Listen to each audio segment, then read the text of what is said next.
அஸ்ஸலாமு அலைக்கும். Hi friends, எல்லோரும் எப்படி இருக்கீங்க? அல்ஹம்துலில்லாஹ், நாங்களும் நல்லா இருக்கோம். இன்றைக்கி என்னோடய ப்ரெக்னென்சிலேருந்து டெலிவரி வரைக்கும் உள்ள பயணம் தான் இந்த வீடியோவில் ஷேர் பண்ணியிருக்கேன்.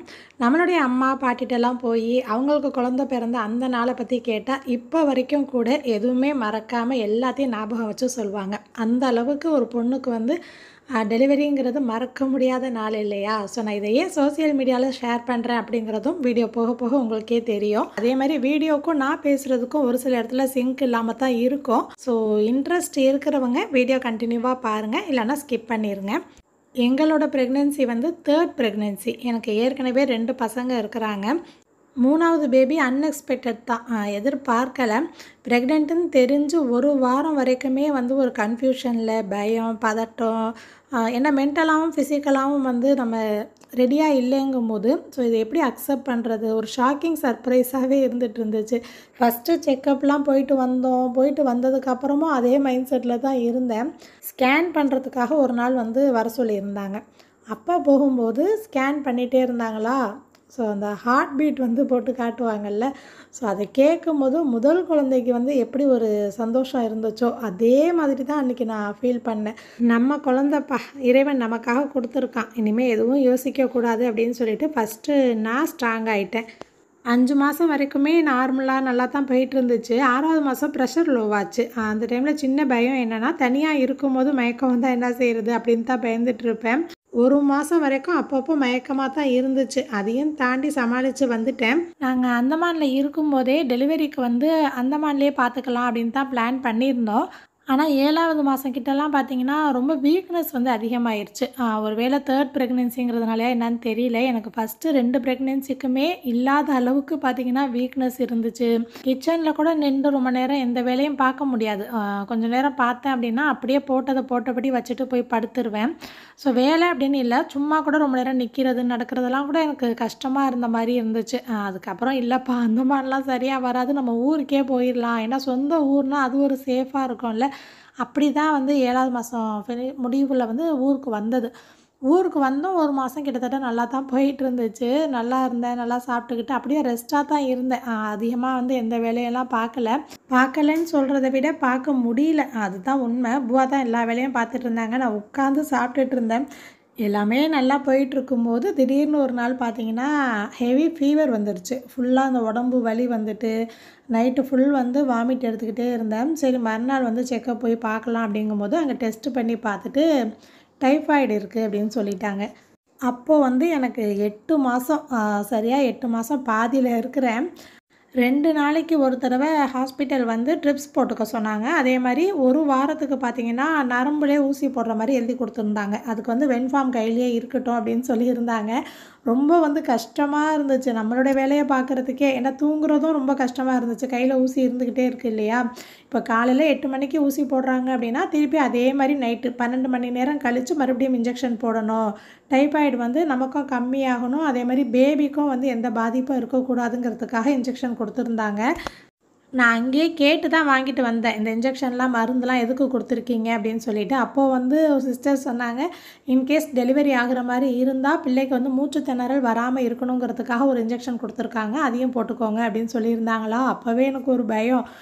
ஏன்னா இப்போது 8 மாதம் பாதிங்கும் போது பேபியோட வெயிட்டும் 2 kg 2.2 kg கிட்ட தான் இருக்குது அப்படின்னு சொல்லியிருந்தாங்க.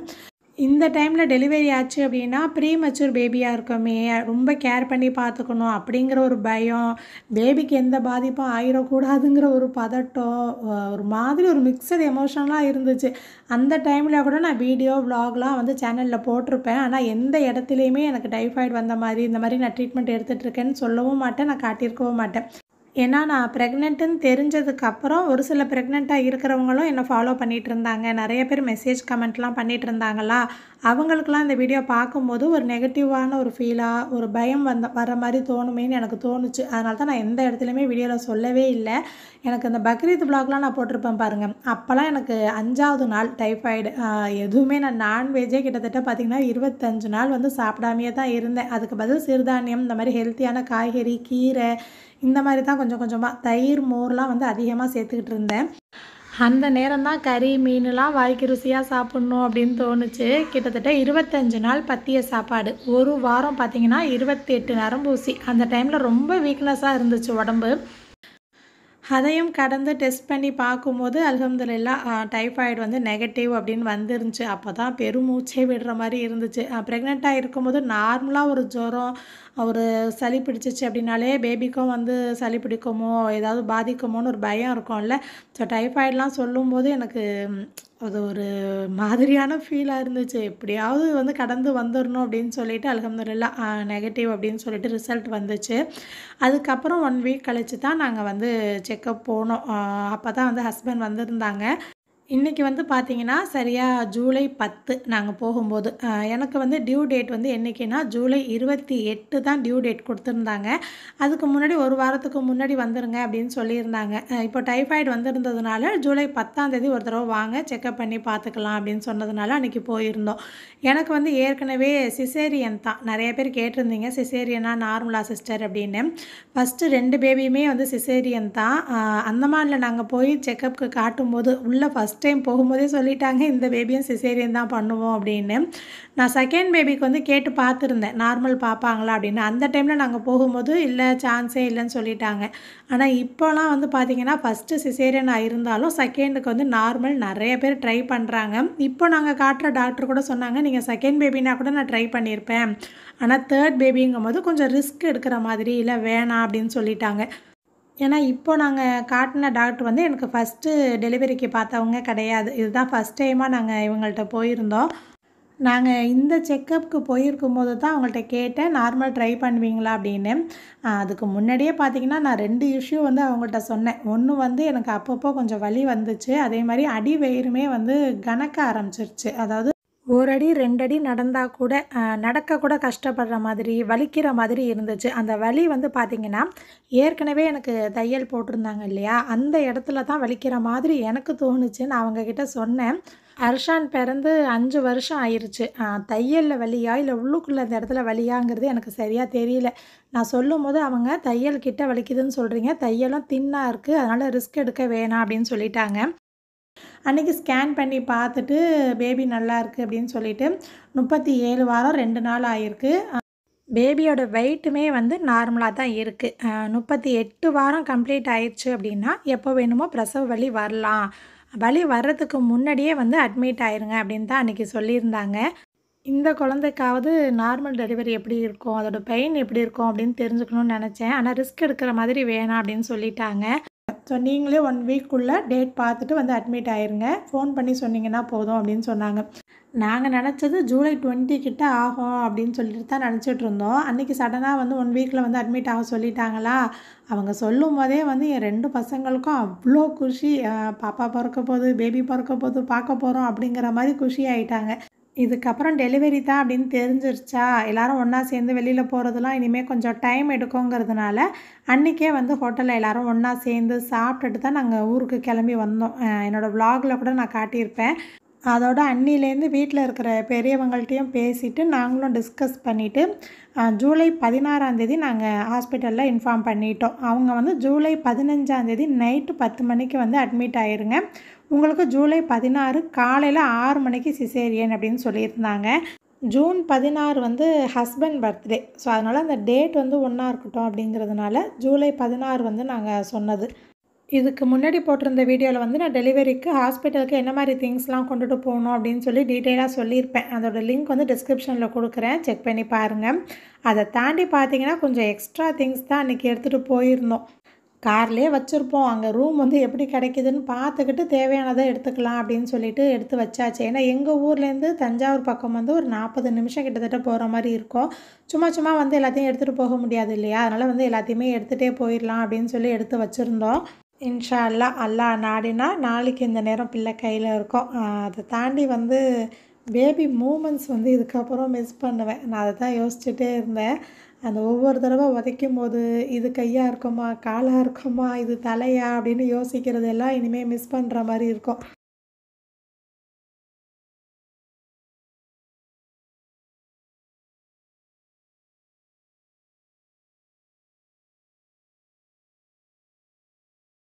இன்றைக்கி காலையில் 15ஆந்தேதி அர்ஷானுக்கு வந்து ஹை ஃபீவர். காலையிலே வந்து பார்த்திங்கன்னா ஹஸ்பண்டும் பாப்பாவும் வந்து ஹாஸ்பிட்டல் போய் காமிச்சிட்டு வந்துட்டாங்க.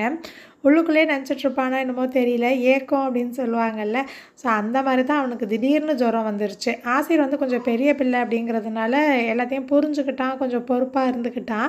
ஒரு ப்ரெக்னென்சிக்கும் பார்த்திங்கன்னா அந்த ஃபீல் வந்து டெலிவரிக்கு போகும்போது ஒரு மாதிரி இருந்துச்சு. ஃபஸ்ட்டு பேபிக்கு வந்து என்ன நடக்க போகுதுன்னே தெரியாமல் ஒரு ஆர்வத்தோடு உள்ளே போன மாதிரி.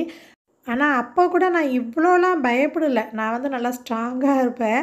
ஆனால் இப்போ என்னான்னு தெரியல, எனக்கு உள்ளுக்குள்ளே ப்ரெக்னென்ட் ஆனதுலேருந்தே ஒரு பயம் இருந்துக்கிட்டே இருந்துச்சு. அது ஏன்னு எனக்கும் தெரியல. அது நம்ம ஏன் இவ்வளோ பயப்படுறோம்? ஒரு வேளை இது ப்ரெக்னென்சி சிம்டமான்னு கூட நான் சமயத்துலலாம் யோசிச்சிருக்கேன். ஏன்னா நான் ஸ்ட்ராங்கா இருக்கிறவ. எனக்கே வந்து இந்த தடவை ரொம்ப பயம் வந்துருந்துச்சு.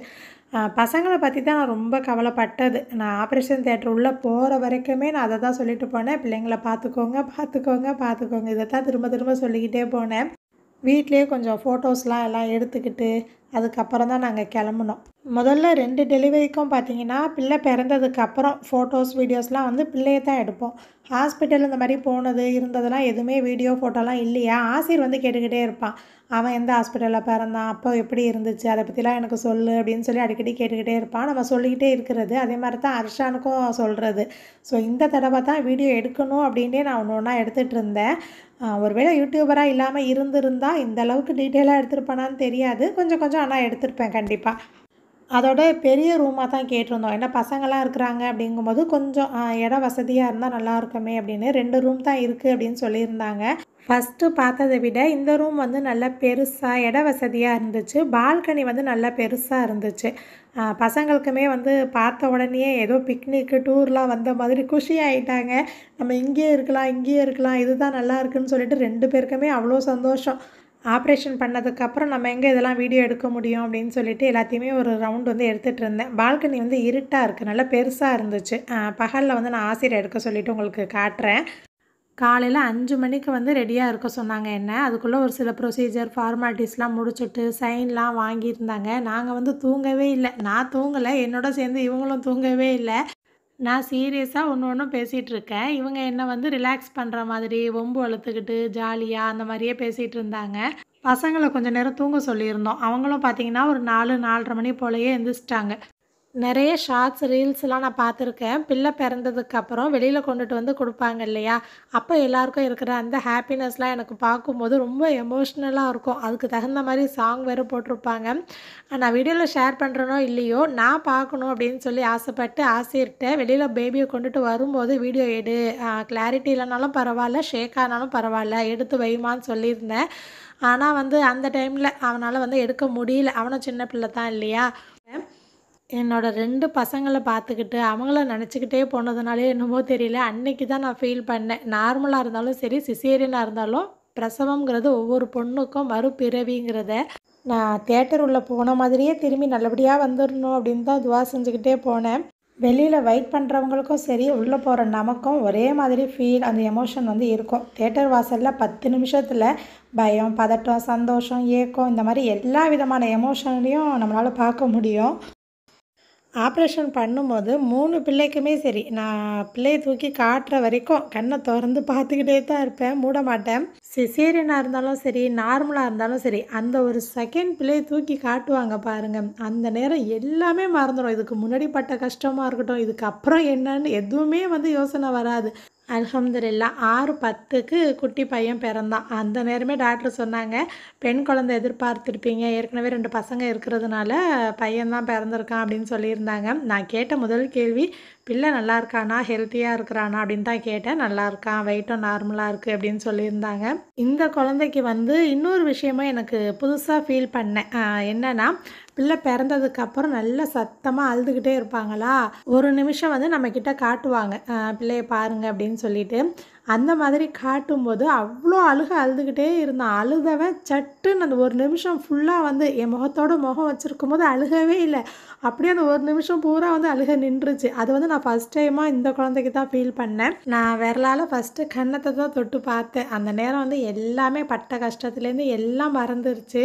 என்கிட்டேருந்து தூக்கிட்டு போகும்போது பார்த்திங்கன்னா மறுபடியும் வந்து நல்லா வேகமாக அழ ஆரம்பிச்சிட்டான். ஆப்ரேஷன் முடிஞ்சு நான் வெளியில் வரும்போதே வந்து மாமியார் வீட்டு ஃபேமிலி, அண்ணன் ஃபேமிலி எல்லாருமே வந்திருந்தாங்க. அதே மாதிரி நம்ம ரிலேட்டிவ்ஸ்லாம் பார்க்க வருவாங்கல்ல, இந்த இடத்துல நான் 2 விஷயம் ஷேர் பண்ணணும் அப்படின்னு நினைக்கிறேன். ஒன்று வந்து ஜெண்டர், என்ன குழந்தை பிறக்க போகுது. நான் கன்சீவாக இருக்கும்போது என் 2 பசங்கள்ட்டையும் கேட்கும்போது, பசங்க நாங்கள் தான் இருக்கிறோமே, ஒரு தங்கச்சி பாப்பா இருந்தால் நல்லாயிருக்கும் அப்படின்னு தான் 2 பேருமே சொன்னானுங்க. அவங்க எதிர்பார்த்த மாதிரி இல்லாமல் மாறி பிறந்துச்சுன்னா எப்படி ஃபீல் பண்ணுவாங்களோ அப்படின்னு நான் அப்பையிலேருந்தே கொஞ்சம் கொஞ்சமாக பார்த்தீங்கன்னா, எந்த பிள்ளைனாலும் நம்ம பிள்ளை தான், உன் தங்கச்சி, உன் தம்பி, நம்ம ரத்தம் இப்படியே கொஞ்சம் கொஞ்சமாக சொல்லி அவங்க மைண்டில் ரெஜிஸ்டர் பண்ணிட்டேனா, ஸோ ஆண் குழந்தை பிறந்திருக்கு அப்படின்னு சொல்லும்போது அவங்களும் ஹாப்பியாக அக்செப்ட் பண்ணிட்டாங்க. ஏன் நான் ப்ரெக்னென்ட்டுன்னு வீடியோ போட்டதுக்கப்புறம் உங்களில் நிறைய பேர் கூட எனக்கு அப்படி தான் கமெண்ட் பண்ணியிருந்தீங்க. பெண் குழந்தை பிறப்பாங்க, இளவரசி வருவாங்க அப்படின்லாம். அதுவும் எங்கள் மாமியார் இறந்ததுக்கப்புறம் நான் கன்சீவ் ஆனதுனாலேயே நிறைய பேர் பெண் குழந்தை உங்கள் மாமியாராக வந்து பிறப்பாங்க அப்படின்னு சொல்லியிருந்தீங்க. எங்கள் ஊர் பக்கம்லாம் பார்த்தீங்கன்னா என்ன சொல்லுவாங்கன்னா, ஆண் வந்து இறந்தாங்க அப்படின்னா அதுக்கப்புறம் கன்சீவ் ஆகும்போது பெண் குழந்தை பிறக்கும், பெண் இறந்துருந்தா ஆண் குழந்தை பிறக்கும், இப்படி தான் சொல்லுவாங்க. எனக்கு தெரிஞ்சவங்களும் அதே மாதிரி யூடியூப்லேயும் நிறைய பேர் கமெண்ட்ஸ் பண்ணியிருக்கீங்க, குழந்தைக்காக காத்துட்ருக்கோம் அப்படின்னு. அவங்களுக்காகவும் நான் நிறையா துவா செய்கிறேன், நீங்களும் துவா செய்யுங்க. அவங்கக்கிட்ட கேட்டோம் அப்படின்னா ஆணோ பெண்ணோ எந்த குழந்தையாக இருந்தாலும் பரவாயில்ல, அல்ஹம்துலில்லாஹ் நல்லபடியாக பிறக்கட்டும் அதான் சொல்லுவாங்க. இவ்வளோ ஏன் எனக்கு டைஃபாய்டு வந்திருக்கும் போது கூட நான் அதான் நினச்சேன், எந்த பிள்ளையாக இருந்தாலும் நல்லபடியாக எந்த பாதிப்பும் இல்லாமல் பிறக்கணும் அப்படின்னு உள்ளுக்குள்ளே அவ்வளோ பயம் இருந்துக்கிட்டே இருந்துச்சு. என்னோடய ஹஸ்பண்டும் முதல் குழந்தையிலேருந்தே என்ன சொல்லுவாங்கன்னா, எந்த பிள்ளையாக இருந்தாலும் ஆரோக்கியமாக பிறந்தா போதும், நம்ம பிள்ளை தான், இதே தான் சொல்லிகிட்ருப்பாங்க. அப்போது பெண் குழந்தை மேலே உங்களுக்கு ஆசை இல்லையா சிஸ்டர் அப்படின்னு நீங்கள் கேட்பீங்க. எனக்கு வந்து அக்கா தங்கச்சி கிடையாது. அதனால் முதல் குழந்தை ப்ரெக்னெண்ட்டாக இருக்கும்போதே பெண் குழந்தையாக இருந்தால் நல்லாயிருக்கும் அப்படின்னு ஆசைப்பட்டேன். 2வது குழந்தைக்கு ரொம்ப ரொம்ப ஆசைப்பட்டேன். அதுக்கப்புறம் பார்த்திங்கன்னா நம்ம குழந்தை வேணும் அப்படின்னா பெற்றுக்கலாம். ஆனால் இந்த குழந்தை ஆண் குழந்தை வேணும், பெண் குழந்தை வேணுங்கிறதுக்காக ப்ரெக்னென்ட் ஆகக்கூடாதுங்கிற பக்குவம் எனக்கு 3வது குழந்தைக்கு வந்துருச்சு. இப்போவும் சொல்கிறேன், பெண் குழந்தை மேலே ஆசை இருக்குது, நான் இல்லை அப்படின்னு சொல்லலை.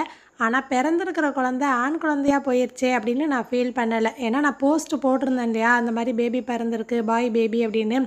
யூடியூப் கமெண்ட்லேயும் சரி, அதே மாதிரி இன்ஸ்டாகிராம்லேயும் எனக்கு ஒரு சில பேர் கமெண்ட் பண்ணியிருந்தீங்க, ஃபீல் பண்ணாதீங்க சிஸ்டர், கவலைப்படாதீங்க அப்படின்னு. அதனால தான் இந்த இடத்துல நான் மென்ஷன் பண்ணியிருக்கேன். நம்மக்கிட்ட இருக்கிறதோ கிடைக்கிறதோ நிலச்சிருந்தா போதும்ல. ஒரு நிமிஷம் இது எனக்கும் சேர்த்து தான் சொல்கிறேன். இறைவன் கொடுக்குற எல்லாத்துலேயும் ஏதோ ஒரு நன்மை இருக்கும், நல்லது நடக்கும் அப்படின்னு நான் நம்புகிறேன். நான் எப்படி ஃபீல் பண்ணுறேன் அப்படின்னு கேட்டிருந்தீங்க, அதனால தான் நான் டீட்டெயிலாக சொல்லியிருக்கேன். ஒவ்வொருத்தவங்க பார்வைக்கும் வித்தியாசம் இருக்குது இல்லையா. 2 விஷயம் சொல்கிறேன் அப்படின்னு சொன்னேன் இல்லையா. இன்னொன்று என்னன்னு சொல்கிறதுக்கு முன்னாடி, இவனுங்க 2 பேரும் வீட்டுக்கு போயிட்டு வரீங்களா அப்படின்னு கேட்கும்போதெல்லாம் மாட்டேன்னு சொல்லிட்டு 4 நாளும் பார்த்தீங்கன்னா எங்கள் கூடவே ஹாஸ்பிட்டலில் தான் இருந்தாங்க. 2 பேருமே நல்லா என்ஜாய் பண்ணாலும் பொறுப்பாக தம்பியை என்னையும் கேரிங்காக பார்த்துக்கிட்டானுங்க. அதுவே பெரிய பிளெஸ்ஸிங் அப்படின்னு நினைக்கிறேன். ஆசிர் கொஞ்சம் பெரிய பிள்ளை இல்லையா, எனக்கு வந்து ட்ரிப்ஸ்லாம் போட்டிருப்பாங்க இல்லையா முதல் 2 நாள். அந்த 2 நாளும் பார்த்தீங்கன்னா ஒரு பாட்டில் ட்ரிப்ஸ் முடிய போய் நர்ஸை வந்து கரெக்டாக அந்த டைமுக்கு கூப்பிட்டு வந்துடுவான். அதே மாதிரி நர்ஸ் வந்து ரூமுக்கு வந்துட்டு போவாங்கல்ல, அப்போ ஒரு தடவை சொன்னாங்க, பிள்ளை தூங்குதுன்னு சொல்லிட்டு தொட்டியில் போட்டுட்டு அலட்சியமாக இருக்காதீங்க, சில நேரம் வந்து மூக்கு வாயில் பொறையேறி பால் வந்திருக்கும், அதனால் செக் பண்ணிக்கிட்டே இருங்கன்னு சொன்னாங்களா. அதுலேருந்து அவங்க ஒரு தடவை தான் சொல்லிட்டு போனாங்க. அன்னிலேருந்து 4 நாளும் வந்து ஆசிரியர் தான் செக் பண்ணிக்கிட்டே இருப்பான். அதே மாதிரி உட்காந்து டயப்பரும் வந்து செக் பண்ணிக்கிட்டே இருப்பான், அந்த மாதிரி மோஷன் போயிருக்கா இல்லையா அப்படின்னு சொல்லிட்டு. அந்த மாதிரி போயிருந்தா உடனே வந்து எங்கள் பூவாவை கூட்டிகிட்டு வந்துடுவான். எங்கள் புவாக்கும் பார்த்தீங்கன்னா நிறைய ஹெல்ப் பண்ணிக்கிட்டே இருந்தான். நான் ஏதாவது பெயினில் இருக்கேன், வலிக்குதுன்னு சொல்லிட்டு இருப்பேனா, அந்த டைம் நர்ஸ்கிட்ட போய் கேட்பானா, இந்த மாதிரி எங்கள் எம்மி வந்து வலிக்குதுன்னு சொல்கிறாங்க, ஏதாவது மாத்திரை இருக்கா, மருந்து இருக்கா, அந்த மாதிரிலாம் கேட்பானா. அந்த நர்ஸ் வந்து சொல்லுவாங்க, உங்கள் பையனே போதுங்க, உங்களை காப்பாற்றிடுவான், அவ்வளோ கேர் பண்ணி பார்த்துக்கிறான், அவ்வளோ கேரிங்காக இருக்கான், ரொம்ப நல்ல பையன் அப்படின்னு திரும்ப திரும்ப சொல்லிக்கிட்டே இருந்தாங்க. இன்னொரு விஷயம் சொல்லணும்னு நினச்சேன் இல்லையா, சிசேரியனா நார்மலா 2ல் எது கஷ்டங்கிற மாதிரி ஆர்கியூமெண்ட் இப்போ வரையும் என் காதில் வந்து விழுந்துக்கிட்டே இருக்குது. சிசேரியனோட பவர் என்னங்கிறது ஃபஸ்ட் டைமாக எந்திரிச்சு உட்காந்து நடக்கிறோம் பாருங்கள், அந்த டைமில் தெரியும். ஆப்ரேஷன் பண்ணும்போது தான் வலி தெரியாது, ஆனால் அடுத்த நாள் ஃபஸ்ட்டு எந்திரிச்சு காலை கீழே வைக்கிறோம் பாருங்கள், அப்படியே 2 காலும் கிடுகிடுன்னு ஆடும், உடம்பு பூரா நடுங்கும். அது சிசேரியன் பண்ணினவங்களுக்கு அந்த வலி தெரியும். சிசேரியன் தான் கஷ்டம், நார்மல் ஈஸி அப்படின்னு நான் இந்த இடத்துல மென்ஷன் பண்ணலை. எதுக்காக சொல்கிறேன் அப்படின்னா, இப்போ எனக்கு வந்து நார்மலோட வலி எப்படி இருக்குன்னு எனக்கு தெரியாது, ஏன்னா எனக்கு 3 பேபியும் சிசேரியன் அப்படிங்கிறதுனால. ஸோ சிசேரியனோ நார்மலோ குழந்தை பெற்றிருக்கிறவங்கள பார்க்க போகும்போது, இப்போ நமக்கு வந்து நார்மல் ஆயிருக்கு அப்படின்னா நார்மல் தான் ரொம்ப கஷ்டம், சிசேரியன் கூட பரவாயில்ல அப்படிங்கிற மாதிரியோ, இல்லைனா சிசேரியன் பண்ணினவங்க இப்போ நான் சொன்ன மாதிரி சிசேரியன் தான் கஷ்டம், இது வந்து ரொம்ப நாளைக்கு நம்ம வேலையை பார்க்க முடியாது முடியாது இப்படிங்கிற மாதிரி வேர்ட்ஸ்லாம் சொல்லாமல் அந்த இடத்துல ஒரு 4 நாள் தான், ஒரு வாரம் தான், அதுக்கப்புறம் நம்ம வேலையை பார்க்கலாம், அதுக்கப்புறம் கொஞ்சம் கொஞ்சமாக நல்லாயிரும், இந்த மாதிரி ஒரு பாசிட்டிவான வேர்ட்ஸ் வந்து நம்ம சொல்லணும். அப்படி சொல்கிறதுனால எதுவும் மாற போகிறதில்ல, வலியும் குறைய போகிறதில்ல. ஆனால் அந்த இடத்துல நம்ம மனசுக்கு வந்து ஒரு தெம்பு கொடுக்கும். ஸோ நானும் அதான் சொல்கிறேன், நார்மலோ சிசேரியனோ வலி வலி தான். நம்ம பேசும்போது பாசிட்டிவாக எனர்ஜியாக பேசணும் அப்படின்னா அந்த இடத்துல மனசுக்கு ஒரு தெம்பாக இருக்கும். பால்கனி வந்து காட்டுறேன் அப்படின்னு சொல்லியிருந்தேன்ல, டிஸ்சார்ஜ் ஆகிற அன்னைக்கு தான் நானே போய் பார்த்தேன். மினி கிச்சன் மாதிரி எங்கள் போ செட் பண்ணி வச்சுருக்காங்க. வீட்டிலேருந்து எங்கள் அண்ணன் ஒய்ஃபு அப்புறம் எங்கள் ஹாலாக எல்லாரும் சமைச்சு ஒவ்வொரு நாள் கொடுத்துட்ருந்தாங்க. ஒரு நேரம் வந்து வெளியில் ஹோட்டல்லையும் வாங்கி சாப்பிட்டுட்டு இருந்தோம். இந்த மாதிரி தான் 4 நாளும் போச்சு. ஆனால் இங்கே வந்து பால்கனி நல்லா பெருசாக இருக்கிறதுனால அப்பப்போ கொஞ்சம் டீ காஃபி போட்டுக்கிறதுக்கு, எனக்கு பால் ஆற்றி கொடுக்குறதுக்குலாம் ரொம்ப வசதியாக இருந்துச்சு. எனக்கு வந்து ஓட்ஸ் கஞ்சி இந்த மாதிரிலாம் இடையில கொஞ்சம் கொஞ்சம் செஞ்சு கொடுத்தாங்க. அதுக்கெல்லாம் வசதியாக இருந்துச்சு. சரியா 4வது நாள் தான் வந்து இங்கே டிஸ்சார்ஜ் பண்ணாங்க. காலையிலே டிஸ்சார்ஜ் பண்ணிட்டாங்க. காலையிலேருந்து ஆசிரியருக்கு வந்து முகமே சரியில்லை. ஏன் என்னாச்சுன்னு கேட்கும்போது, நல்லா ஜாலியாக இருந்துச்சுல்ல இங்கேயே அப்படின்னு சொல்லிட்டு இருந்தான். சில பேருக்கு பார்த்தீங்கன்னா ப்ரெக்னென்சிங்கிறது கஷ்டமாகவும் இருந்திருக்கும், ஈஸியாகவும் இருந்திருக்கும். முதல் 2 பிள்ளைக்கு இல்லாத அளவுக்கு நான் இந்த குழந்தைக்கு வந்து கொஞ்சம் கஷ்டப்பட்டேன். ஆனால் இப்போது அது எல்லாமே எனக்கு பெருசாக தெரியல. இந்த வீடியோ பார்க்குற உங்களில் யாருக்காவது உங்கள் ப்ரெக்னென்சிலேருந்து டெலிவரி வரைக்கும் மறக்க முடியாத மெமரிஸோ இன்சிடெண்ட் ஹாப்பினஸ் எதுவாக இருந்தாலும் வந்து இந்த வீடியோவில் ஷேர் பண்ணுங்கள். குழந்தைக்காக துவா செய்ய சொன்ன எல்லாருக்காகவும் இந்த இடத்துல நானும் நீங்களும் கண்டிப்பாக துவா செஞ்சுக்குவோம். இதுக்கப்புறம் எங்களோட லைஃப்லேயும் சரி யூடியூப் ஜேர்னிலையும் இந்த குட்டி பையனோட சேர்ந்து கண்டினியூ ஆகும் இன்ஷா அல்லாஹ். இந்த வீடியோ குட்டிமாவுக்கு ஒரு மெமரியாகவும் எனக்கும் ஒரு ஹாப்பினஸ்ஸாக சாட்டிஸ்ஃபேக்ஷனாக இருக்குது. உங்களுக்கு எப்படி இருந்துச்சுன்னு சொல்லுங்கள். வீடியோ ஃபுல்லாக பார்த்த உங்களுக்கு தேங்க்யூ.